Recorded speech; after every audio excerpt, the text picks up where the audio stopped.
வணக்கம். ஆகாஷ்வாணி புதுச்சேரி செய்திச் சுருக்கம் வாசிப்பவர் வாசுகி சந்திரசேகரன். அடுத்த மாதம் ரஷ்ய அதிபர் திரு விளாடிமிர் புட்டினை வரவேற்க தாம் ஆவலுடன் இருப்பதாக பிரதமர் திரு நரேந்திர மோடி தெரிவித்துள்ளார். புதுடெல்லியில் ரஷ்ய அதிபரின் உதவியாளர் திரு நிக்கோலாய் பட்ருஷேவ் நேற்று பிரதமரை சந்தித்தார். அப்போது திறன் மேம்பாடு, கப்பல் கட்டுதல் மற்றும் நீல பொருளாதாரம் உள்ளிட்ட கடல்சார் துறையை விரிவுபடுத்துவது குறித்து இரு தலைவர்களும் விவாதித்தனர்.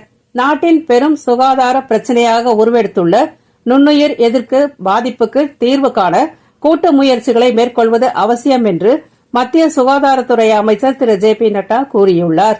புதுடெல்லியில் நுண்ணுயிர் எதிர்ப்பு சக்தியை உருவாக்குவதற்கான தேசிய செயல் திட்டத்தின் 2ஆம் கட்ட பணிகளை தொடங்கி வைத்து பேசிய அவர், புற்றுநோய் சிகிச்சை, அறுவை சிகிச்சைகள் மற்றும் சிக்கலான சுகாதார சேவைகளில் இந்த பாதிப்பு அச்சுறுத்தலை ஏற்படுத்தக்கூடியதாக உள்ளது என்று அவர் கூறினார். சிமெண்ட் கண்டெய்னர்களுக்கான ரயில்வே சரக்கு கட்டணம் குறைக்கப்பட்டுள்ளதாக மத்திய ரயில்வே துறை அமைச்சர் திரு அஸ்வினி வைஷ்ணவ் தெரிவித்துள்ளார். புதுடெல்லியில் இது தொடர்பான கொள்கைகளை வெளியிட்டு பேசிய அவர், இந்த கட்டண குறைப்பு ஏழை மற்றும் நடுத்தர குடும்பங்களின் சொந்த வீட்டு கனவை நனவாக்க உதவிகரமாக இருக்கும் என்றும் கூறினார்.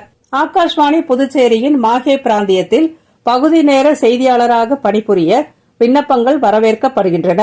மேலும் விவரங்களுக்கு www.newsonair.gov.in என்ற இணையதளம் மூலமாகவோ அல்லது rnupondicherry@gmail.com என்ற மின்னஞ்சல் முகவரியிலோ அல்லது 0413-227-2643 என்ற தொலைபேசி எண்ணிலோ தொடர்பு கொள்ளலாம் என்றும், பூர்த்தி செய்யப்பட்ட விண்ணப்பங்கள் டிசம்பர் மாதம் 1ஆம் தேதிக்குள் வந்து சேர வேண்டும் என்றும் அறிவிக்கப்பட்டுள்ளது. இத்துடன் இந்த செய்திச் சுருக்கம் நிறைவு பெறுகிறது.